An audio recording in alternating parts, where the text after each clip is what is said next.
పటాన్ని మీరు తీసుకున్నట్లయితే ఆ ప్రపంచ పటములోను చాలా చిన్న దేశంగా కనబడుతున్న ఇజ్రాయెల్ దేశం. హల్లెలూయా.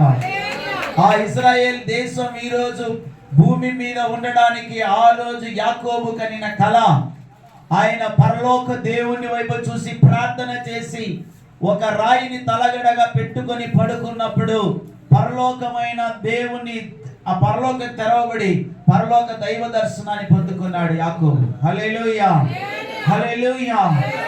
ప్రార్థన యొక్క ప్రాముఖ్యతను తెలుసుకోనండి. ఈ యొక్క ప్రార్థన ఉద్యమానికి వచ్చిన సహోదరి, ఈ ప్రార్థన ఉజ్జీవంలో మీ జీవితాలు ఉజ్జీవింపబడాలని నేను కోరుకుంటున్నాం.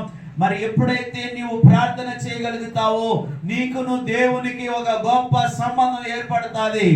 ఇంతవరకు మీరు దేవునితో సంబంధం లేకుండా జీవించారో ఏమో, అయితే ఈ రోజు నా దేవుడు నిన్ను చిగురించి దేవునితో కూడా కలపడమే ప్రార్థన. హల్లెలూయా. నీ జీవితము ఆ యొక్క అంధకారములోను చీకటి శక్తుల ద్వారా మరి మీరు సతమతం అవుతూ, అయ్యో నన్ను ఎవరు విడిపించగలరు, ఎవరు నడిపించగలరు. ఒక స్కిట్ చూశారు, అందులో ఆ సహోదరి లిఫ్టింగ్ వేసుకుంటూ తను అలంకరించుకుంటూ మరి దాంట్లోనే నిమగ్నమైపోతున్నది. అయితే ఈ మట్టిన శరీరం ఇది మన్నైపోతుందని గ్రహించలేకుండా ఎంతమంది యవనస్తులు తమ జీవితాన్ని నాశనం చేసుకుంటున్నారు తెలుసా. హల్లెలూయా. మరొక వ్యక్తులు యవనస్తులు చూసాం, వారు త్రాగుడు బానిసలు అయిపోయి ఉన్నారు. అందులో ఒక సంతోషం ఉన్నదని వెళుతున్నా. ప్రియులారా, నువ్వు వెతుకుచున్న సంతోషం భూమిలో లేదు, నువ్వు వెతుకుచున్న నెమ్మది భూమిలో లేదు. ఎప్పుడైతే యాకోబు తన గొప్ప దురాశ కలిగిన వ్యక్తిగా తండ్రి దగ్గర నుంచి ఆశీర్వాదాన్ని దొంగతనంగా తీసుకున్నాడు. అమ్మ చెప్పింది, వాళ్ళు నాన్న చెప్పాడు, రే నేను చనిపోబోతున్నాను, నువ్వు వేటాడి ఏసా, నువ్వు జ్యేష్ఠ కుమారుడు కాబట్టి నువ్వు వేటాడుతూ ఒక మాంసమును వండి తీసుకురారా, నేను మంచిగా రుచిగా తిని నిన్ను ఆశీర్వదించబోతున్నానని యెషయాకు చెప్పాడు. పెద్ద కుమారుడు యేషా, చిన్న కుమారుడు యాకోబు. ఈ మాట విన్న యాకోబు ఏం చేశాడంటే, ప్రియులారా వినాలి, ఏం చేశాడు యాకోబు? ప్రియులారా, తన తల్లి దగ్గర మరి పోయి చెప్పినప్పుడు మరి తల్లి ఏం చేసిందంటే, అక్కడ మేస్తున్న గొర్రెలు మందలు ఉన్నది వాళ్ళకి ఎక్కువ. ఆ గొర్రెల్లో మంచి కొవ్విన ఒక గొర్రెని తీసుకొచ్చి వధించి మంచిగా రుచిగా మంచిగా మాంసాన్ని వంటి మరి వాళ్ళ కుమారుడికి ఇచ్చింది, చిన్న కుమారుడికి. మరి తీసుకుపోయి తండ్రికి ఇచ్చేసి నువ్వు ఆశీర్వాదం పొందుకొని. పెద్ద కుమారుడు ఆసక్తితో పరిగెత్తాడు, మా నాన్న మాంసాహారం అడిగాడు, నేను పోయి బాగా వేటాడి మాంసం తెచ్చి ఇచ్చి మా నాన్న దగ్గర ఆశీర్వాదం పొందుకోవాలనుకున్నాడు. హల్లెలూయా. అతను పోయి అడవిలో వేటాడుతా ఉన్నాడు. ఇతడు ఏం చేశాడు, అమ్మగారి దగ్గర తీసుకొని దాన్ని తీసుకెళ్ళిపోయి మరి ఆ యొక్క నాన్నకి ఇచ్చేసాడు. హల్లెలూయా. కొంచెం కూర్చో బ్రదర్ ప్లీజ్, కూర్చోండి. హల్లెలూయా. వెంటనే మరి చూడండి, అన్నగారైతే చాలా బాగా దూరంగా వెళ్ళి ప్రయాసపడి తీసుకొచ్చేటప్పుడు యాకోబు ఏం చేశారంటే కుయుక్తిగా ఆశీర్వాదాన్ని కొట్టేయాలనేసి తల్లి దగ్గర మాంసాన్ని వండి తీసుకుని మరి తండ్రి గారు ఏసాని గుర్తిస్తాడు ఏమో అనేసి యాకోబు మరి నన్ను కనిపెట్టేస్తాడు అనేసి అతనికి యాకోబుకు చర్మం ఉంటుంది, శరీరం అంతా అక్కడ వెంట్రుకలు ఉంటుంది, చేతులంతా. దాని కొరకు ఆ యొక్క గొర్రెల యొక్క వెంట్రుకలు తీసి చేతులు తగిలించుకొని మరి ప్రియులరా మరి అతడు అన్న గొంతులాగా మాట్లాడడానికి వెళ్ళాడు. నాన్న అని చెప్పాడు. ఎవర్రా నాయన నువ్వు అన్నాడు. నేను ఇప్పుడే కదా ఏసపోయాను, అప్పుడే వచ్చేసినావా? లేదు నాన్న, నేను పోయి వేటాడి మంచి మాంసం నీ కొరకు తెచ్చానని అబద్ధం చెప్తాను. హల్లెలూయా. సరే నా కొడుకే కదా అని తీసుకున్నాడు. రే దగ్గర రా, నిన్ను తడవ చూడాలి అన్నాడు. అంటే నాన్నకి కళ్ళు కనపడదు కాబట్టి అతని చెయ్యి తడవ చూస్తే మరి ఏసా చెయ్యిలాగానే ఉండాలి, రోమం అంతా ఉండాలి శరీరం ఆ యొక్క చేతులు. సరే తీసుకున్నాడు, ఓకే నువ్వు వేస్తానే అనేసి తినేసి బాగా ఆశీర్వదించేశాడు. హల్లెలూయా. ఈ ఆశీర్వాదం తీసుకొని వెళ్ళిపోయినాడు. వెంటనే పెద్ద కుమారుడు చాలా ఆసక్తితో వంట చేసి తీసుకొని అడవి అంతా తిరిగి వేటాడి మాంసం తీసుకొచ్చి తండ్రికి ఇస్తే నువ్వెవర్రా అంటున్నాడు. నాన్న అన్నాడు. అసలైన కుమారుడు వచ్చి, నేను ఇందాక వచ్చిపోయినాడే వాడెవడు రా అనేసి బాధపడుతున్నాడు తమ్ముడు నాన్నగారు. ఇప్పుడు కూడా ఈ యొక్క ఆశీర్వాదం వాడు కొట్టేశాడా, వాడిని నేను ప్రాణంతో పెట్టను అనేసి వాడు కత్తి తీసుకొని పోతాడు తమ్ముడు నరికేదానికి. అప్పుడు పెద్దవాడు ఏం చేస్తాడు, చిన్నవాడు ఏం చేస్తాడు అంటే భయపడి పారిపోతున్నాడు. హల్లెలూయా. ఈ లోక సంబంధమైన ఆశీర్వాదం కొరకు దురాశ కలిగి మోసం చేసిన వాడి మోసగాడని అర్థం కలిగిన పేరు యాకోబు. హల్లెలూయా. కాబట్టి అతడు ఆఖరిగా దేవునితో కూడా అతను ప్రార్థన చేసినప్పుడు దేవుడు అతనితో మాట్లాడాడు. హల్లెలూయా. ఈ స్థలాన్ని నీకు నీ సంతానానికి ఇస్తానని. అక్కడి నుంచి మరి యాకోబు వెళ్ళాడు. ఆశీర్వాదమైన ఒక దేశాన్ని పొందుకోవడానికి, ఒక మంచి సంతతిని, మరి 12 గోత్రికులను మరి ఏర్పాటు చేయడానికి కారకుడైన యాకోబు. హల్లెలూయా. అతను రాత్రంతా ప్రార్థన చేసినప్పుడు దేవుడు అతని పేరు మార్చాడు, అతని జీవితాన్ని మార్చాడు. ఈ రోజు 7 గంటల ప్రార్థనకు వచ్చిన నీవు ఈ ప్రార్థన ముగింపు వరకు ఉన్నావు కాబట్టి నిన్ను దేవుడు ఆశీర్వదించబోతున్నాడు, నీ జీవితాన్ని మార్చబోతున్నాడు. నువ్వు వెతుకుతున్న దీవెనలు ఈ యొక్క మధ్యాహ్న కాల సమయంలో పొందబోతున్నావు తమ్ముడా, సహోదరి. హల్లెలూయా. రెండోదిగా 2 సమూయేలు గ్రంథము 5వ అధ్యాయం 19వ వాక్యం చదువుకుందాం ప్రియులారా. త్వరగా చదవండి. 2 సమూయేలు 5:19. దావీదు నేను ఫిలిష్తీయులకు ఎదురుగా పోయేదను, వారిని నా చేతికి అప్పగించుదును. యెహోవా యొద్ద విచారించినప్పుడు పొమ్ము, నిస్సందేహముగా వారిని చేతికి అప్పగించుదని యెహోవా సెలవిచ్చును. హల్లెలూయా. ప్రియులారా, ఫిలిష్తీయులు వచ్చి దండెత్తి వచ్చి తన కుటుంబాన్ని, ఆ యొక్క దేవుని యొక్క ప్రజలను అందరినీ కూడా మరి వాళ్ళు తీసుకెళ్లిపోతారు బానిసలుగా. హల్లెలూయా.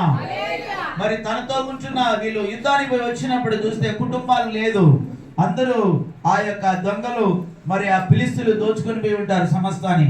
అప్పుడు అతడు ఏం చేస్తాడంటే దేవుని యొక్క విచారణ చేస్తాడు. ప్రభువా, నేను వెళితే నా కుటుంబాన్ని రక్షించగలనా, మరి నా వారు నాకు దక్కుతారని దేవుని దగ్గర కూర్చొని ప్రార్థన చేస్తున్నాడు. హల్లెలూయా. నీ కుటుంబాన్ని సాతాను దోసుకొని పోతున్నాడా? నీ పిల్లలు వేటాడబడుతూ అపవాది చేతిలో చిక్కబడి ఉన్నారా? నీ ఆరోగ్యాన్ని కోల్పోయి ఉన్నావా సహోదరి, సహోదరుడా? దావీదు వెళ్ళి దేవుని సన్నిధిలో విచారిస్తున్నాడు. దట్ ఈస్ ద ప్రార్థన. హల్లెలూయా. నీ కుటుంబంలో సాతాను దొరబడి నీ కుటుంబాన్ని అల్లకల్లోలం చేస్తున్నాడా? నీ బిడ్డలు చెప్పిన మాట వినట్లేదా? మరి మీరు వెళ్ళి ప్రార్థన చేయండి. హల్లెలూయా. నువ్వు ఎప్పుడైతే దేవుని సన్నిధిలో కూర్చొని ప్రార్థన చేస్తావో నీ కుటుంబాన్ని ఎలా నడిపించాలని దేవుడు నీకు బోధిస్తాడు. నువ్వు ఎప్పుడైతే దేవుని సన్నిధిలో ప్రార్థన చేస్తావో నీ భవిష్యత్తు గురించిన ప్రణాళిక నా దేవుడు నీకు చూపిస్తాడు. హల్లెలూయా. నేను ఈ పాకాల ప్రాంతాన్ని దేవుడు చెప్పినప్పుడు ప్రార్థన చేశాను. ప్రభువా, పాకాల ప్రాంతంలో ఏ సంఘములో ఇది ఇంటర్నేషనల్ ప్రేయర్ మౌంట్ పెట్టాలి, ఏ సేవకుడు నాకు ప్రభువా మీరు చూపిస్తామని ప్రార్థన చేసి వస్తే చక్కని మార్గాన్ని దేవుడు ఈ యొక్క సంఘాన్ని వైపు చూపించాడు. హల్లెలూయా. నీ జీవితంలో మరి ఏమి చేయాలి, మరి ఎలాగా నా వ్యాపారం అభివృద్ధిలో రాలేదు, నా కుటుంబంలో నెమ్మది లేదే, నా భార్యని ప్రేమించాలనుకుని నేను ప్రేమించలేకపోతున్నాను, కొడుతున్నాను, నా భర్తను ప్రేమించి నా భర్తను దగ్గర తీసుకోవాలనుకుంటున్నాను, అయితే నేను కోపముతో ఆవేశముతో నా భర్త మీద పడి స్తోత్రం శత్రుత్వంతో మాట్లాడుతున్నాను, అయ్యో నా బిడ్డలు చెప్పిన మాట వినలేదే, ఇలాంటి ఒక సతమతం అవుతున్న కుటుంబీకులారా, ఈ రోజు దేవుడు నీతో మాట్లాడుచున్నాడు. దేవుడు నిన్ను ప్రార్థన ద్వారా నిన్ను దర్శించాలని కోరుకుంటున్నాడు. కాబట్టి ప్రార్థన నేర్చుకోనండి, ప్రార్థన చేయండి. ప్రార్థన ద్వారా నీ కుటుంబం కట్టబడుతుంది. ప్రార్థన ద్వారా నీవు ఆధ్యాత్మిక జీవితంలో ఎదగగలవు. నీ విరోధంగా లేస్తున్న శత్రు సమూహాన్ని అణిచివేస్తున్నది నీ ప్రార్థన, ప్రార్థన, ప్రార్థన. హల్లెలూయా. తర్వాత చూసినట్లయితే ఈ ప్రార్థన ద్వారా మనకు కలుగుతున్న మేలు చూసినట్లయితే కీర్తనలు 20వ అధ్యాయం 1వ వాక్యం చదవండి. త్వరగా చదవండి. ప్రార్థనను చేయడం వలన కలుగుతున్న మేలు, ఆశీర్వాదాలు. త్వరగా చదవండి.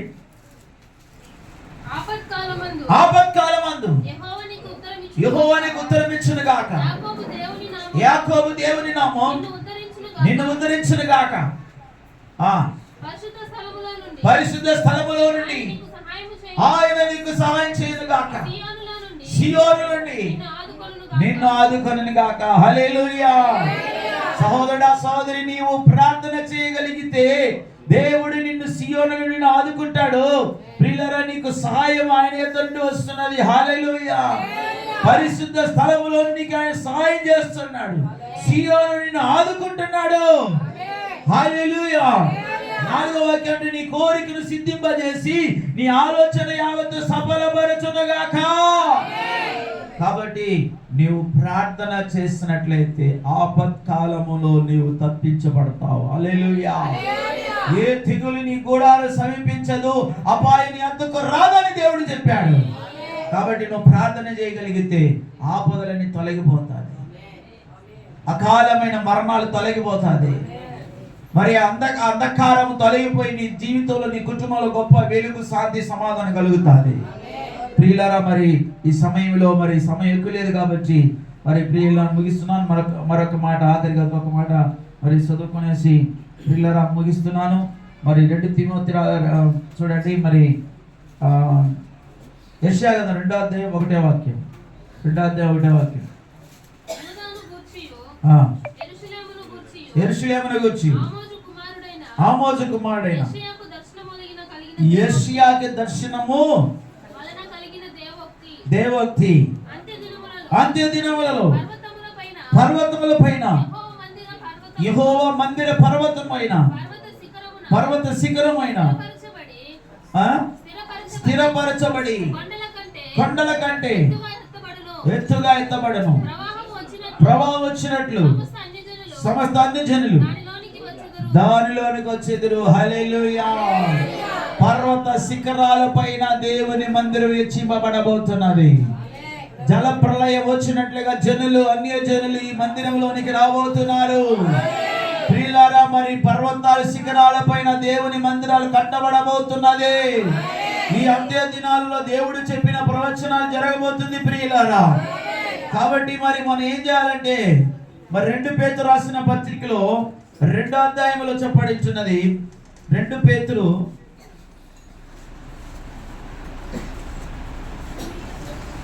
2వ అధ్యాయం 2వ వాక్యం చదవండి. 2-3 వాక్యం. మరియు అనేకులు వారి పోకిరి శ్రేష్ఠులను అనుసరించి నడుతురు. అంత్య దినాలు 3:3 చదవండి. 2 పేతురు 3:3. అంత్య దినములలో అపహాసకులు అపహసించి వచ్చి తమ స్వకీయ దురాశల చొప్పున నడుచుకొనొచ్చు. ఆయన రాకడను గూర్చి వాగ్దానమేమాయెను. పితరులు నిద్రించిన మొదలుకొని సమస్తము సృష్టి ఆరంభం నుండి నిలిచిన్నదే. హల్లెలూయా. మరి మా యొక్క ఎల్రోయ్ మినిస్ట్రీస్ ఎంటైర్ ప్రేయర్ మూవ్మెంట్ యొక్క ఉద్దేశం ఏంటంటే, రాకడ సమీపిస్తున్నది. అయితే అంత్య దినాల్లో కొంతమంది అబద్ధ ప్రవక్తలు ఏం చేస్తారంటే, తన స్వకీయ దురాశల చొప్పున నడుచుకొనుచు వాళ్ళు ఏం చేస్తారు తెలుసా ప్రియులరా? రాకడ లేదు, ఏమీ లేదని చెప్పి వాళ్ళు వేశారు ఇప్పుడు. హల్లెలూయా. యేసు ప్రభు రాకడ సమీపంగా ఉందని మేము బోధిస్తుంటే, మరి ప్రియులరా అనేకులు రాకడ అంతా వచ్చి వెళ్ళిపోయింది అంటున్నారండి. హల్లెలూయా. కాబట్టి అబద్ధమైన బోధకులు అనేకులు లేచి ఉన్నారు దేశంలో. జాగ్రత్తగా కలిగి దేవుడు మీకు ఇచ్చిన కాపురుల దగ్గర జాగ్రత్తగా ఉండండి. ఒకే సంఘములో, అది చిన్న సంఘమైన పెద్ద సంఘమైనా, అది చెట్టు కింద కూర్చొని దైవజనుడిని నడిపిస్తున్న అదే స్థలంలో నిలబడి ఉండండి. మీకు దేవుడు గొప్ప సహాయాన్ని పంపబోతున్నాడు. మీ మందిరాలు పర్వతాల శిఖరాల మీద హెచ్చింపబడబోతున్నది. ప్రళయం వచ్చినట్లుగా అన్య జనులు సంఘానికి రాబోతున్నారు. హల్లెలూయా. నీ కన్నీళ్లు తుడవబడబోతున్నది. నీ సమస్యలు పరిష్కారం కలగబోతున్నది. అంత్య దినములలో మనుషులందరి మీద నా ఆత్మను కుమ్మరిస్తా అని చెప్పిన దేవుడు ఈ దినాలలో మన మీద దేవుడు పరలోక పరిశుద్ధాత్మను కుమ్మరించున్నాడు. విశ్వసించి వారి చప్పట్లు కొట్టి దేవాది దేవునికి స్తోత్రం చేద్దాం. పరిశుద్ధాత్ముడా శక్తి దయా చేయుము.